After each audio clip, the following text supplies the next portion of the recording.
Hello, everyone, and welcome back to Moving Right Along, a Muppet movie podcast brought to you by toughpigs.com. It's the podcast where we watch The Muppets Take Manhattan 2 minutes at a time and talk about it a lot. I'm your host, Anthony Strand. I'm your other host, Ryan Roe. And joining us today, we have a return guest. Hasn't been on the show in a while, but we're thrilled to have him back. Guest, who are you? I'm Josh Spiegel. I am an ex-podcaster and a still current film critic and writer. Ex-podcaster is such a weird thing to say, but it is technically true. Well, all of your episodes are still out there, right? If people wanted to look up Masterpiece Cinema, they could still find your series. Yeah. Over 400 episodes of Masterpiece Cinema, from Cars 2 to The Rise of Skywalker, two classic films that literally bookended the beginning and end of that series. It's all there.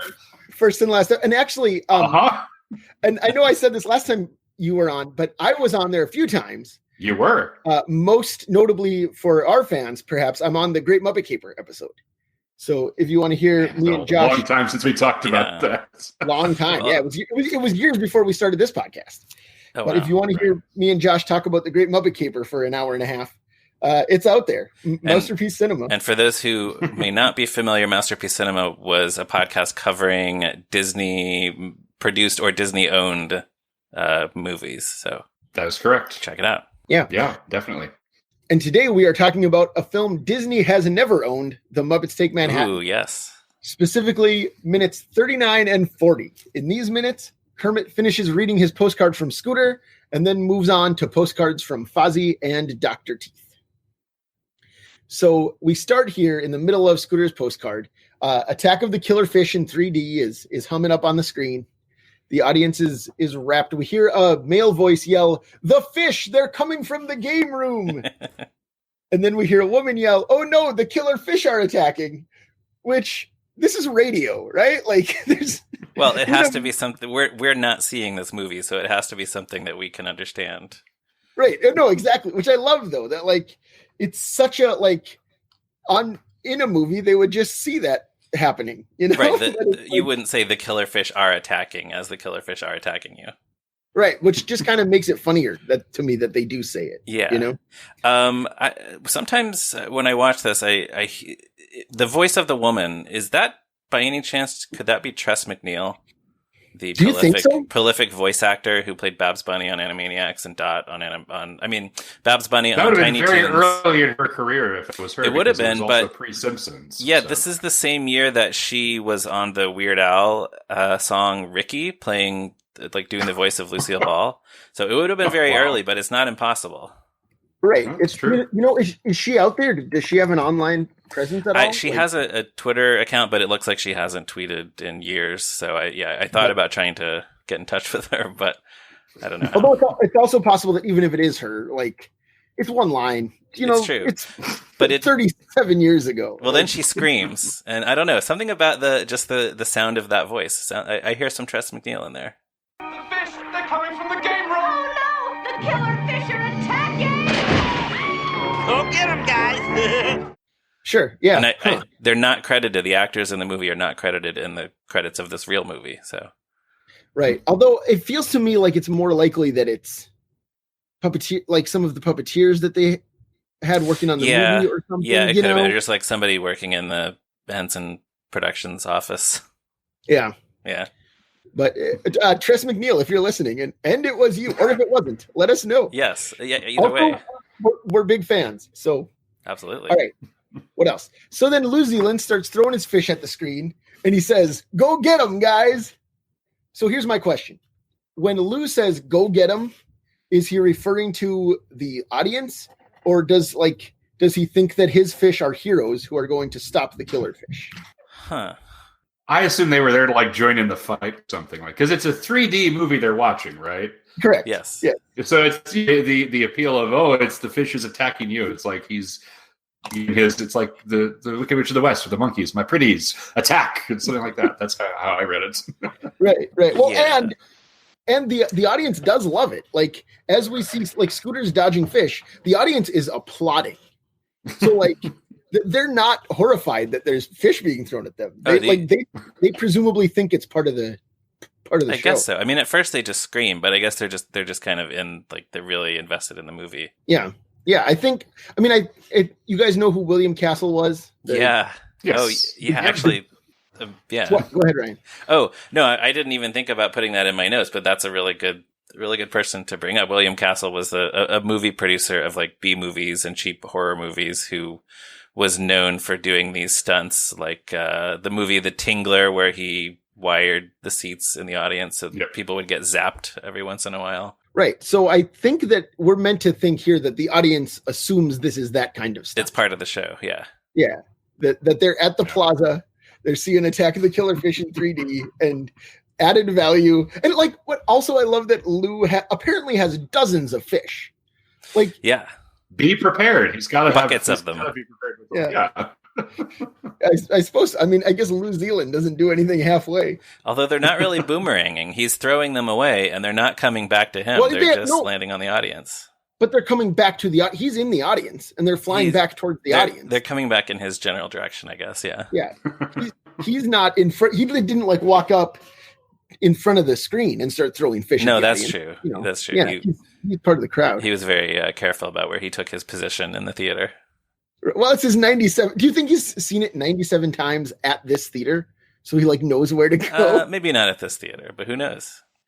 Oh, man. This also reminds me of like these, the sort of fan-led interactive screenings of movies like The Rocky Horror Picture Show or The Room, where people are throwing rice or toast or spoons at the screen at certain times. So really that's what Lou's doing. He's just creating an interactive movie experience. They actually, Heather Henson has hosted some screenings of the Muppet movie that are similar to that, where she has people blowing bubbles and like throwing toy ice cream cones at the screen and stuff like that. So that's really? a proud tradition. Yeah. Now I'm just thinking it's such a shame they didn't incorporate New Zealand and the fish in. I have to bring it back to Disney because I have to. It's the Muppet Vision 3D show. They should have had that. Since they do the 3D experience there, I don't recall New Zealand being part of that movie. We actually talked about that on our last episode. Jerry Nelson didn't work on that at all. Oh, so that would explain it. Yeah, so I don't know if he just wasn't available and if they thought about Lou at some point, but then when it became clear Jerry couldn't do it or something. And did we conclude that like New Zealand, the puppet, is not even visible in Muppet Vision 3D? I don't. Yeah, I'm not sure. Yeah, wow, that's wild. He should be in there somewhere. They could have had him throwing fish without Jerry Nelson. Absolutely, yeah. Right. Huh. But anyway, so that then, like I said, the crowd is applauding. That's the end of Scooter's postcard. Do either of you have anything else to say about that before we move on? No, that's all I got. Okay, then on to Maine, where Fozzie is writing to Kermit.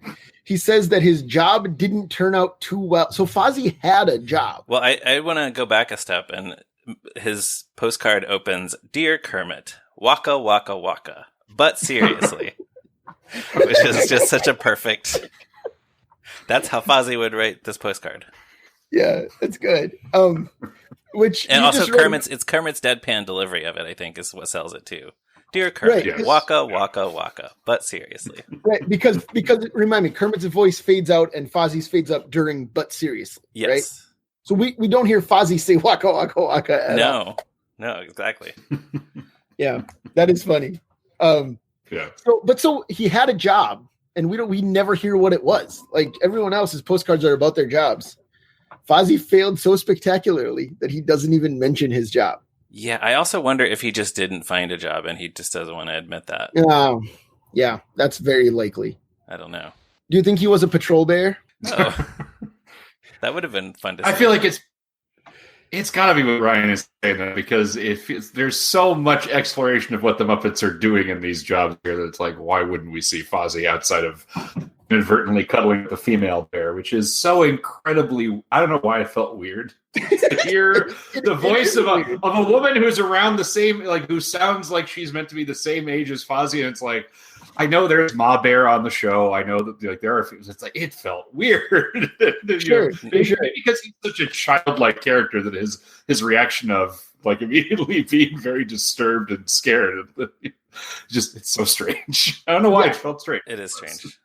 Sure, but so we'll just skip to that. What happens? Sorry, I know. No. It's fine. It's we're laid back around here. But so what Fozzie's doing is he's in Maine trying to hibernate. out here in the woods where a bear should be, is what he says. And while the other bears are all sleeping, Fozzie sits there just kind of like drumming his fingers. He can't sleep. And then a female bear named Beth sits up and says, hello. And Fozzie's only response to this is, I didn't know this cave was co-ed. Yeah. I mean, they should have told him when he signed up for hibernating in this cave. Yeah. So wait, you think that this is like he had to sign a contract? You think that at least a verbal contract, even if it's not written down, there has to be some clarification of what to expect. I guess I was thinking of it like being a motel where you check in. Welcome to the cave. There's your corner. I guess so. Yeah. And then, but so then Beth, they exchange names. Beth says, I can't sleep either. Maybe if we snuggle. And then, like Josh mentioned, she snuggles up to Fozzie, he is not into it. Like, he says, she's being very assertive here. She doesn't wait for him to say, "Oh, yeah, okay, sure, let's snuggle." Right. Well, it feels like from the very first, like from the introduction, she's instantly attracted to him in ways that he's clearly incapable of responding to or interested in responding to. So that assertiveness is just balanced by him being so like confused and passive and kind of off-put. Right. Well, and I think like Beth is she's a more realistic looking bear, as are most of the bears in this cave that we see. And Fozzie obviously is very stylized. You know, he does not look anything like a real bear. His fur is orange. His fur is orange. So like, I wonder if that has something to do with it. Like he just doesn't even know how to deal with this like realistic bear making a pass at him. Yeah, I guess I always wonder if it's more like he was unprepared for what's happening, or if it's because it's a female bear and it's like doesn't have a lot of experience with women, and he's like, how do I handle this situation? I don't know. Yeah.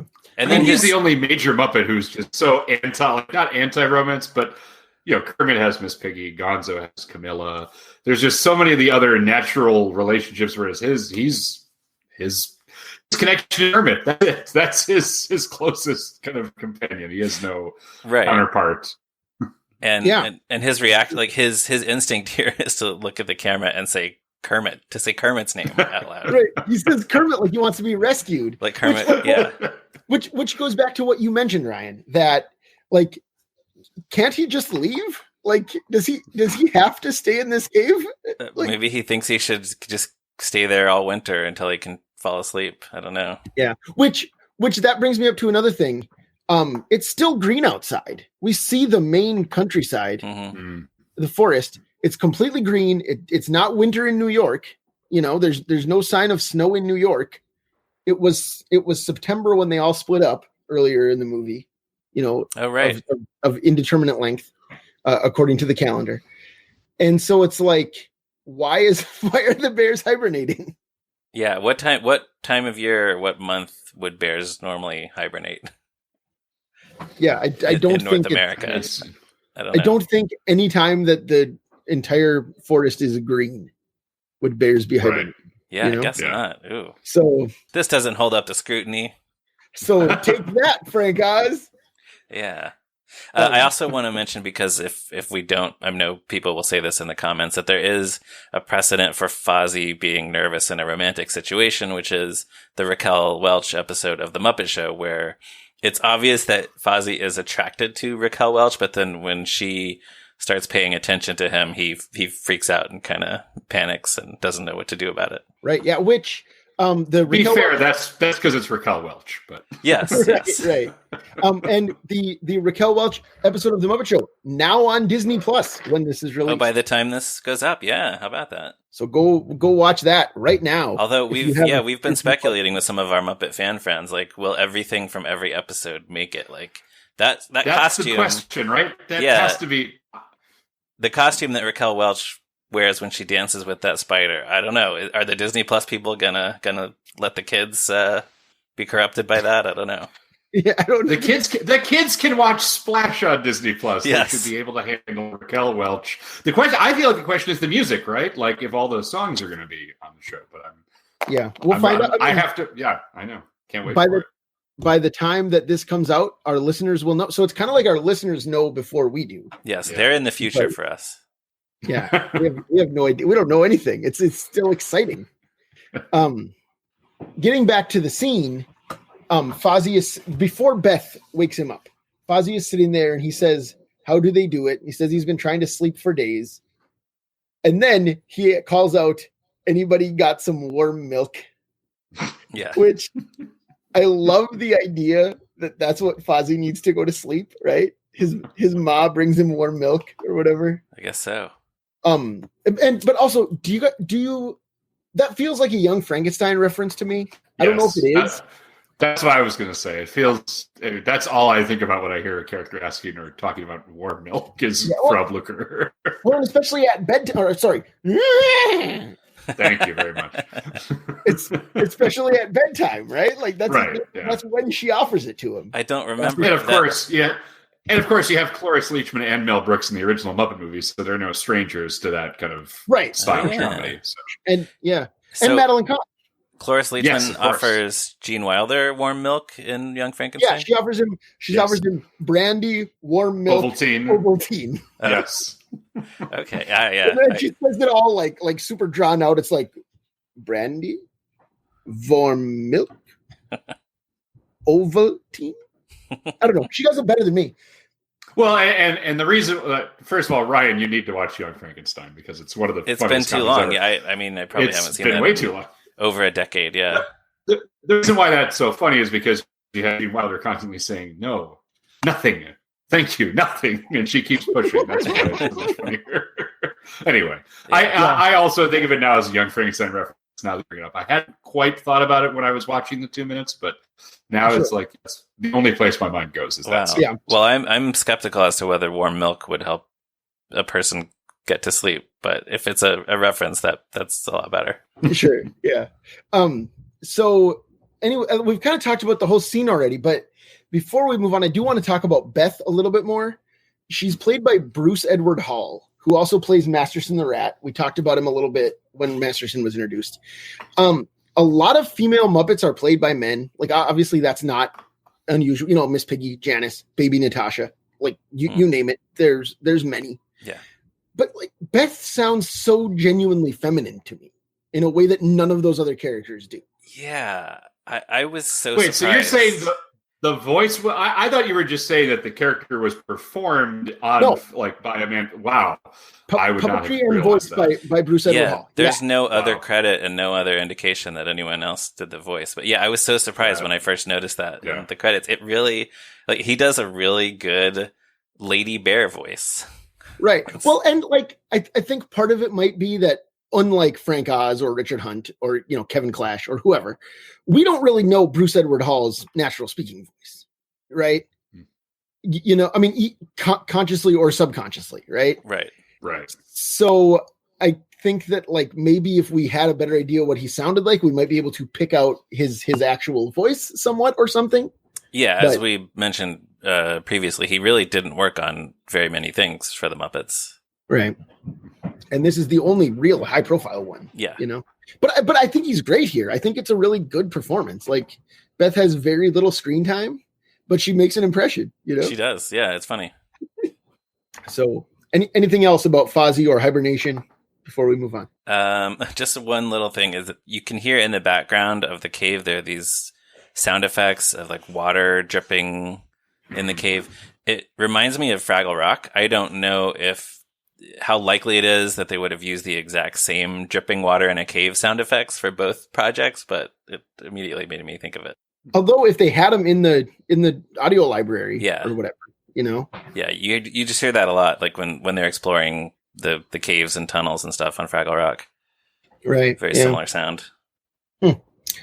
So then that brings us to our final letter to Kermit from Dr. Teeth, which opens with such a perfect Dr. Teeth line. Dear Kermit, how's the man? Which is just, oh man, that's my, watching this 2 minutes at a time made me want to start addressing addressing people that way in letters, start sending postcards just so I can say, Dear Ryan, how's the man? I'm going to expect a postcard from you now. All right. When you least expect it. All right. Yeah.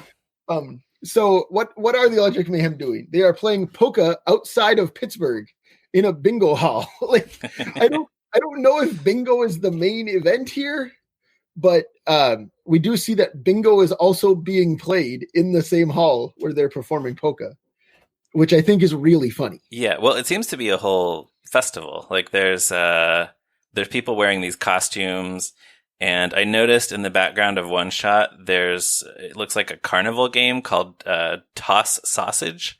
There's like a bullseye and then a sign on the top that says Toss Sausage. So I guess people are throwing sausages trying to hit that target. Which, well, and like we talked about, if it's not yet winter, then it makes sense that Oktoberfest would be happening in Pittsburgh. Oh, yeah, like that lines up with the earlier part of the movie.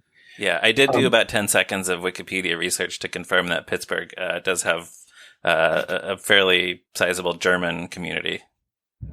I mean, it's called Pittsburgh. Yes. So I would imagine it does. Yes. But so who else do we see here? You mentioned Heather Henson doing screenings of the Muppet movie. Right. Heather Henson in this scene. She's a young girl passing out drinks in like wearing lederhosen. We see her on screen. Actually, it didn't occur to me to look up how old she would have been at this time. I'm sure she would have been like 12 or 13. Definitely not old enough to be drinking if those are alcoholic beverages that she's serving. Right. But yeah, she was born in 1970. Okay. So she would have been probably 13 or 14 when this was shot. Yeah. Yeah. She's also in Frank Oz's next movie, Little Shop of Horrors. Oh yeah. As a girl with a very strange dental apparatus on her face, who warns Rick Moranis to get out of Steve Martin's office. Right. I remember that scene. So, and we should maybe mention she's the youngest of Jim and Jane Henson's 5 children. Frank should have just kept putting her in his movies, like John Ratzenberger in the Pixar movies. She should have been in Dirty Rotten Scoundrels. Yeah, every single one. Yeah. Just up through... during In and of Itself, she should just walk on stage during the Peggy show. And Derek Delgadio would make her disappear or saw her in half or something. Sure. Yeah. Why not? But so there's really not much to say about this scene, really. We see the Electric Mayhem playing polka. I do enjoy the way Dr. Teeth describes this event, which is the band's wailing, the music's cooking, and the crowd here is also wailing and cooking.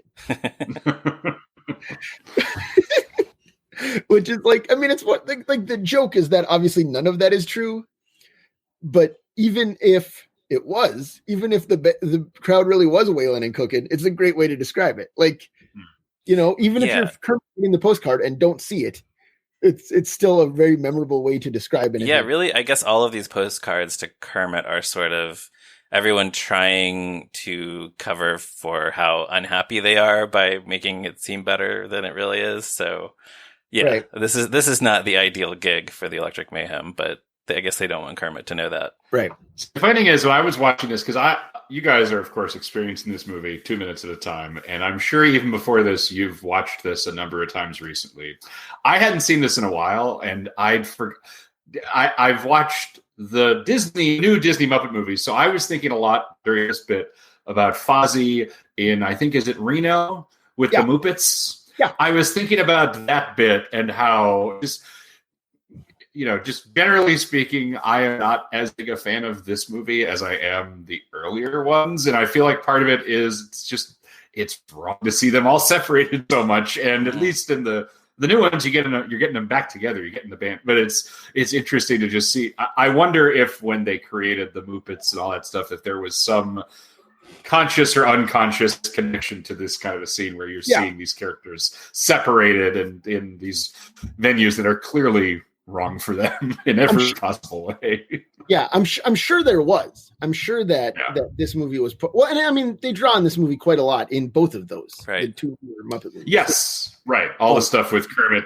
being swapped with Constantine, and I don't know how heretical it is for me to say I don't love this movie the way I love the Muppet movie, and Anthony already knows I don't love The Great Muppet Caper as much as some people do. He experienced that in real time, I think. Spoiler, if you haven't heard that episode of my podcast, that's what you're in for. But it was interesting, because again, I remember so little about this movie. I watched it a ton as a kid. I love the Joan Rivers scene. That's like the one scene I remembered vividly. Yeah. Great. And the Muppet Babies thing, which that hasn't happened yet in the film, right? That correct. We're still we're a few minutes away. Yeah, but it was. I was thinking about this as a whole as I was watching the 2 minutes specifically because I haven't thought about this movie in a while. Since, as you noted, it's not on Disney, so I refuse to pretend it exists. So. Sure. We always ask our guests at the end, like what their history of the movie and where they rank it. So thank you for answering preemptively. And the ranking thing, of course, I answered that question. It would have been almost 2 years ago to commemorate the 40th anniversary of the Muppet movie. I ranked all the Muppet movies as /film, and only after that being published did I realize I had created a hornet's nest for myself because people were very mad at my ranking of those movies. And I remember thinking to myself, it's like, I didn't put Muppets from Space as number one or something crazy like that. No, people have a Muppet movie at the top.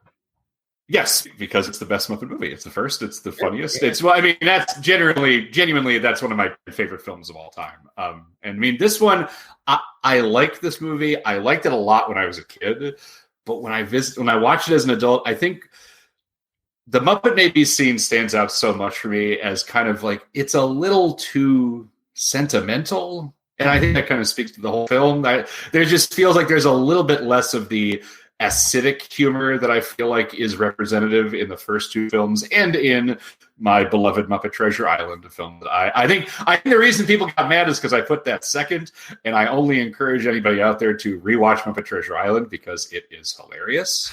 It is an incredibly funny film. My point is, though, this one, the Joan Rivers bit is what Miss Piggy is working in the perfume shop, and she and Joan Rivers are both kind of getting crazier and crazier and like putting makeup on each other. She's putting makeup on Piggy, yeah. Right. And I mean, that scene is really funny. And I'm trying to think like Dabney Coleman has the cameo early in the film, right? Right. Yeah. He has a big He's cameo. Pretty funny. He's pretty good. And Gregory Hines, too, is in this one. I think. Gregory Hines is coming up. Correctly. We're going to get to that. Okay. In this movie. Spoiler for the audience. He's really, I really enjoyed him, but that's because I think he was very talented. It's just like, stuff like that I like a lot, and the first, like Together Again is a great song, but I don't know, some of it it strikes me as a little too sappy, which is not really what I think of when I think of the Muppets, you know?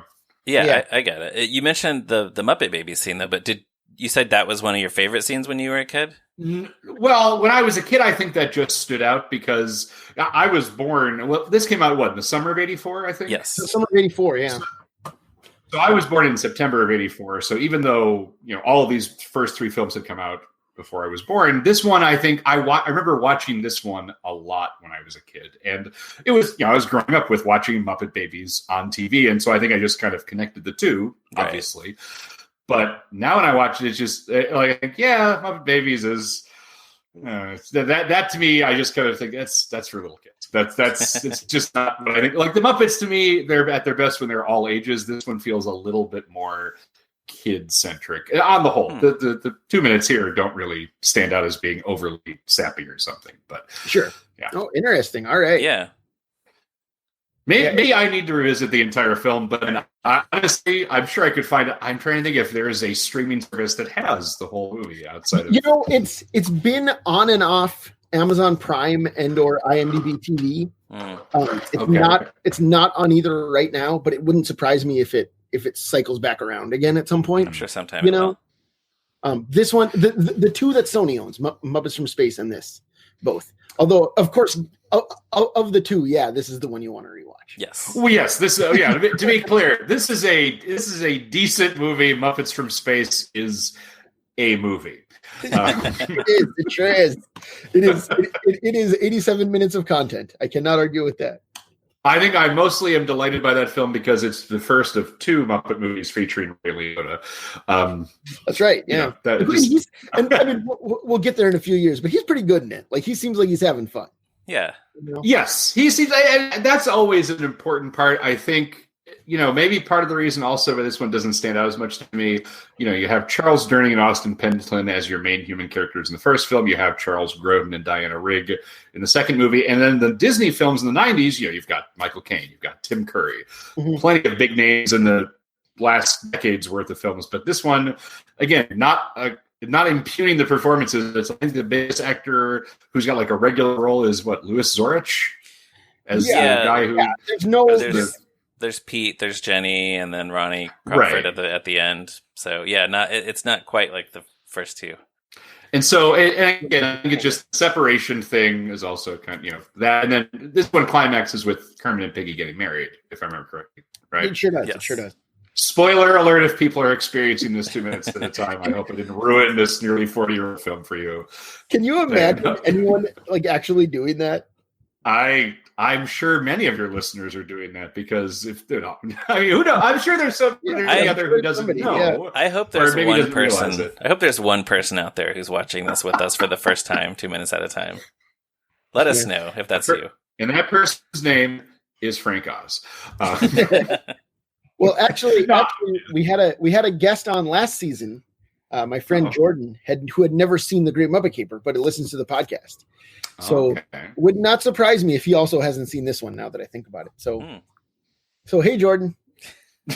I apologize, Jordan, for spoiling the film for you. Oh, man. Well, it's just, I like the movie. I just don't love it the way, or really like it because I don't love Great Muppet Caper, but I really, really like that movie. Sure, yeah. Not too heartless. Right. So anything else you had to add, Ryan, before we go? So in the scene, I like that except for Dr. Teeth, all the members of the band are playing different instruments than we normally see them play. Well, I guess an animal is playing a big bass drum, but Janice is playing a glockenspiel, Floyd is playing an accordion, and Zoot is playing a tuba. So it's just this funny thing in Muppet stuff where it seems like any Muppet can just pick up an instrument that they've never played before, and suddenly they can play it. Right? We've never had any evidence that Zoot could play the tuba before, but right. And then I like that Dr. Teeth closes out. Yeah, we're in Hip City here as we're seeing these shots of like old people playing bingo. And then also in the March 7th, 1983 draft of the screenplay, the scene was longer. It also establishes that they're not in Pittsburgh. They're in Levittown, Pennsylvania, at the Levittown Lithuanian Firemen's Bazaar. Oh, wow. Yeah, they got a lot more specific. And then after they play the song, Floyd tells the audience, there's going to be a Wiener Schnitzel tasting in 1 hour next to the dumpling stand. And for your cosmic pleasure, we are now going to play you a down-home polka so you can dance your little balalaikas off. That's pretty good. Funny, yeah. Well, it's pretty good. Well, so does that, actually, now that you bring that up, does the draft mention Bunsen and Beaker at all? Yeah, I didn't know if we should get into that. Maybe save that for next week, you think? Okay, yeah, we can save that. That's a good tease for the audience then. So, right. Yeah, but there's a little bit more after that we can talk about next week. But it would have been fun to hear Floyd deliver that line at least. Yeah, that's a good one. Yeah. Yeah, a balalaika, by the way, is like a triangular string instrument. Right. And they mention it in Born in the USSR. The Beatles mention it. I say they like everyone knows who they are, but the Beatles mention it in Born in the USSR. Oh, yeah. Let me hear your balalaikas ringing. Everybody should know who the Beatles are. Everybody doesn't know who the Beatles are, but I shouldn't just say like they say it. Like, everyone will know the antecedent is the Beatles. But anyways, that's when I think of balalaikas. That's all I think of is that song and a Gilmore Girls episode named after that line in that song. That's my experience with balalaikas. Yeah. All right. So that brings us down to the end. We will be back next week with another episode. You can check us out on toughpigs.com on the internet, Facebook, Twitter. We're all over the place. You can email us at movingrightalong@toughpigs.com.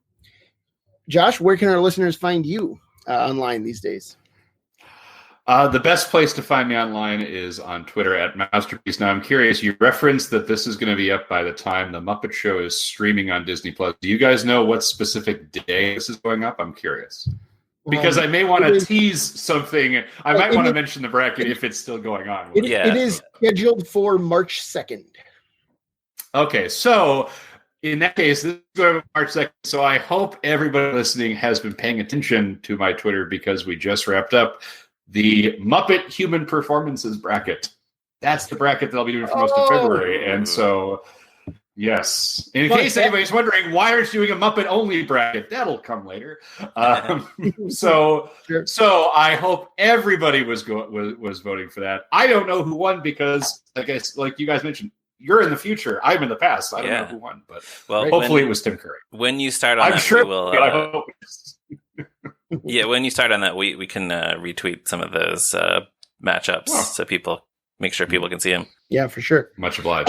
And I should mention also that listeners can follow Ryan on Twitter at Ryan Roe. I forgot to say that a moment ago, but it remains true. Our theme music is by Stacey Rosen. Our logo was designed by Morgan Davy. Thank you to both of them. And thank you to every single listener for giving us a positive review on whatever podcatcher you use. And thanks as well for telling all your friends to listen to Moving Right Along. We'll be back next week with another episode. Bye. Kermit.